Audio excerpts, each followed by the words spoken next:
Any summer holidays kannu call GT Holidays ku pannu. GT Holidays, South India's #1 travel brand. சின்ன வயசுலேருந்து எனக்கு வந்து படிப்பு கொஞ்சம் கம்மி தான். வந்தவாசியில் 10ஆம் வகுப்பு படித்து முடித்தோடனே வந்தவாசியில் ஸ்வீட் கடையில் போய் வேலை பார்த்தேன். 6 மாதம் சம்பளம் இல்லாமல் வேலை பார்த்தேன்.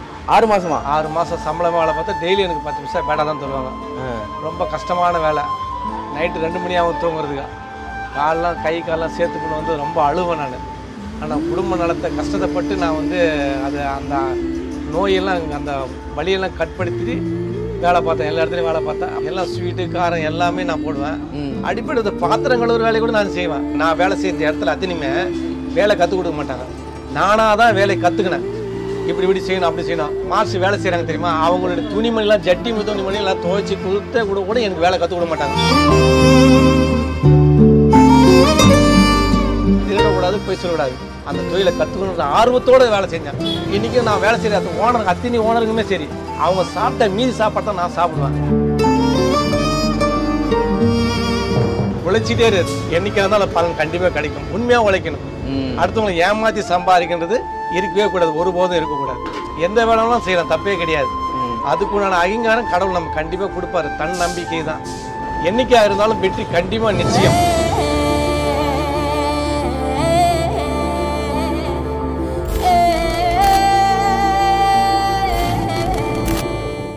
அண்ணா வணக்கண்ணே. வணக்கம் வணக்கம். உங்கள் பேர் என்னண்ணே? என் பேர் விஜயன். விஜயன். ஆனால் இந்த எங்கள் அப்பா அம்மா பேர் வச்சது விஜயன். நான் வந்து எனக்கு வெள்ளி வச்சு நான் பரதேசி. ஏங்க? சிவனை நோக்கி நான் தவம் இருக்கேன். ஏன்னா கடவுள் எனக்கு எல்லாமே கொடுத்துருக்காரு. அதனால எங்களுக்கு வீட்டில் இருக்கிற அத்தனை பேருக்கும் செட்டில்மெண்ட் ஆனவொடனே நான் பரதேசியாக வெளியே போகணும்னு எனக்கு ஆசை. எந்த ஊர் உங்களுக்கு? திருவண்ணாமலை பக்கம் பனவளைப்பாடு என்ற கிராமம். சின்ன வயசுலேருந்து எனக்கு வந்து படிப்பு கொஞ்சம் கம்மி தான். ஆனால் தொழிலில் கொஞ்சம் நாட்டம் இருந்ததால் வந்து ஃபஸ்ட்டு நான் வந்து வந்தவாசியில் 10ஆம் வகுப்பு படித்து முடித்தோடனே வந்தவாசியில் ஸ்வீட் கடையில் போய் வேலை பார்த்தேன். 6 மாதம் சம்பளம் இல்லாமல் வேலை பார்த்தேன். 6 மாதமா? 6 மாதம் சம்பளமாக வேலை பார்த்தா டெய்லி எனக்கு 10 பைசா பேட்டா தான் தருவாங்க. ரொம்ப கஷ்டமான வேலை. நைட்டு 2 மணி ஆகும் தூங்குறதுக்கு. காலெலாம் கை காலெலாம் சேர்த்துக்கணும் வந்து ரொம்ப அழுவேன் நான். என்னால் முடியாத பட்சத்தில் அந்த கடையை விட்டு நான் திண்டிவனம் போயிட்டேன். திண்டிவனத்தில் இருக்க எல்லா கடையிலையும் வேலை செஞ்சேன். ஒரு நாளைக்கு 1 ரூபா சம்பளம், மாதம் 30 ரூபா. இது மாதிரி எல்லாத்துலேயும் வேலை பார்த்து பெங்களூரில் போய் வேலை பார்த்து கொஞ்சம் கொஞ்சம் வேலை செட்டில் ஆனேன். மேரேஜ் ஆனவுடனே பெங்களூரில் எங்கள் ஒய்ஃப் வந்து பெங்களூர் வரமாட்டேன்ட்டாங்க. சென்னையில் தான் வேலை பார்க்கணும். சென்னைக்கு வரும்போது எதுவும் யாருமே தெரியாது.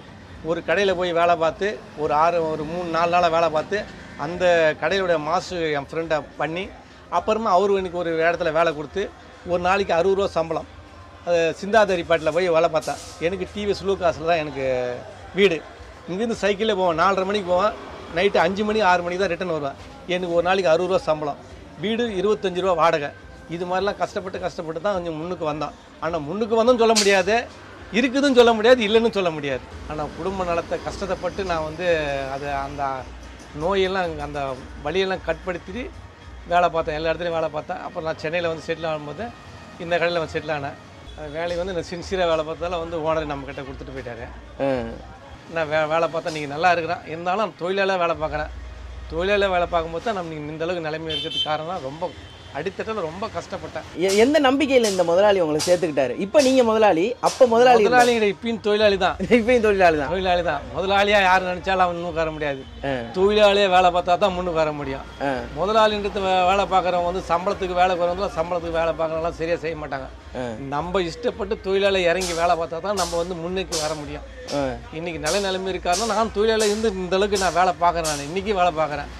மார்க்கெட்டு போகணும், வெங்காயம் உருளைக்கிழங்கு வாங்கணும், மளிகை சாமான்லாம் வாங்கணும், அடுப்பான இருந்து ஆள் இல்லைன்னா நம்ம எல்லாம் செய்யணும். இப்போ வேலை செய்கிறவங்க வந்து வேலை தெரியாதவங்க நம்ம அவங்களுக்கு வேலை இப்படி செய்யணும்னா அவங்க வேலை கற்றுக் கொடுத்து அவங்கள ஒரு மாஸ்டராக வெளியே கொண்டு வரேன். நான் கிட்டத்தட்ட 20-30 பேர் அவங்களுக்கு வேலை கற்றுக் கொடுத்து அவங்க வெளியே அனுப்புகிறேன். நான் என்னால் எங்கிட்ட வந்தவங்கன்னா நல்லா இருப்பாங்க, கெட்டு போனவங்களும் நம்மகிட்ட வந்தால் நல்லா இருப்பாங்க. அப்படி இதுதான். சரிண்ணே, இப்போ நீங்கள் இந்த கடைக்கு வரும்போது இங்கே நிறைய பேர் வேலை பார்த்துருப்பாங்க. ஆமாம். நீங்கள் வேலை பார்த்தவங்க 2 பேர் தான் வேலை பார்த்தாங்க. நான் வந்து வேலை பார்க்கும்போது அந்த 2 பேருடைய வேலையை நான் எழுத்து போட்டு வேலை செய்த 2 பேரும் நிப்பாட்டாங்க. என்னென்ன வேலை செஞ்சீங்க? எல்லாம் ஸ்வீட்டு காரம் எல்லாமே நான் போடுவேன். அடிப்படை பாத்திரம் கழுவுற வேலையை கூட நான் செய்வேன். அதெல்லாம் கூச்சப்படுவேன். திருடக்கூடாது, போய் சொல்லக்கூடாது. எந்த வேலைனாலும் செய்யலாம், தப்பே கிடையாது.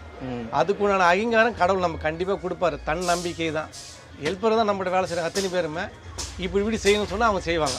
ஒவ்வொரு தொழிலையும் வெற்றியும் இருக்கும், தோல்வியும் நம்ம சந்திப்போம். ஆமாம். இந்த தொழிலை பொறுத்த வரைக்கும் எப்படி உங்களுக்கு? இந்த தொழிலில் வெற்றி இருந்தது, தோல்வி இருந்தது.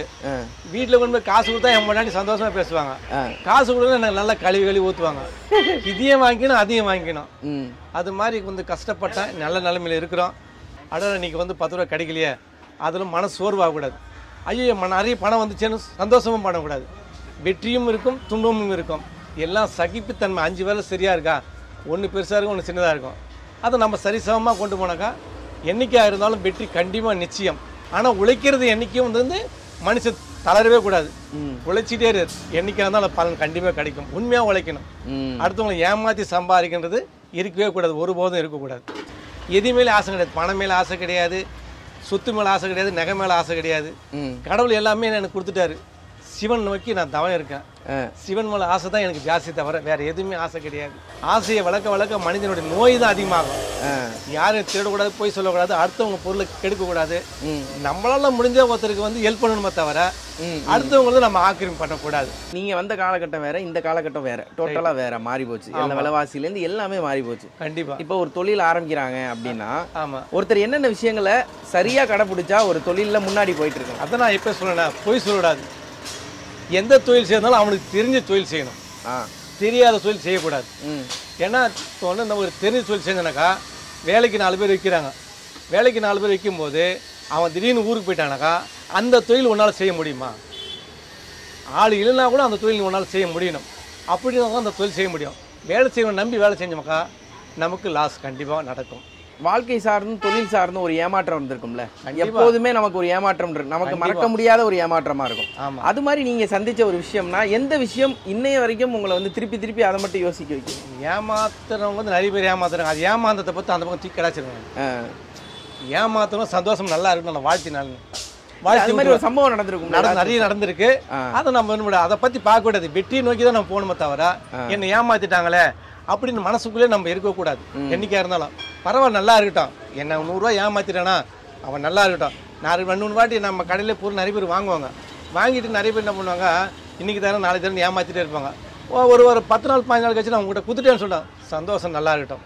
ஏன்னா அவங்களுடைய உழைப்பை நான் வாழல, என்னுடைய உழைப்பில் அவங்க வாழ்ந்துருக்காங்க. சந்தோஷம். ஆனால் அதை விட 10 மணி நேரம் எனக்கு கண்டிப்பாக கிடைக்கும்.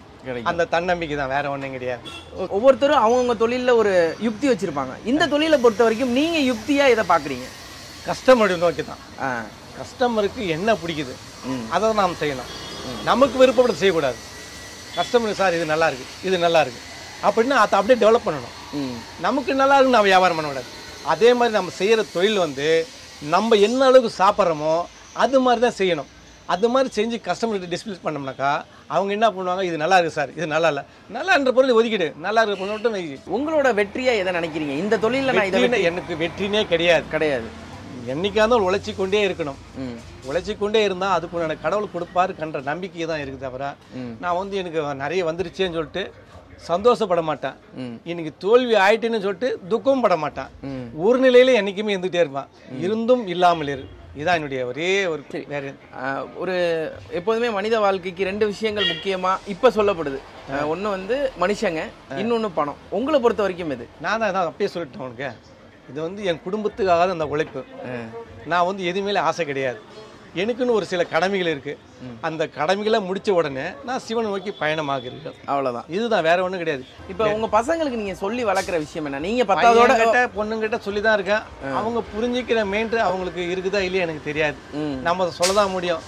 தாய் தப்பகனை மதிச்சு வாழ்ந்தால் வாழ்க்கையில் முன்னேற்றம் கண்டிப்பாக வரணும். ஏன்னா எந்த தாய் தப்பகனை வந்து புள்ள கெட்டு போகக்கூடாது, பொண்ணு கெட்டு போடாதுன்னு நினைக்கிறது யாருமே கிடையாது.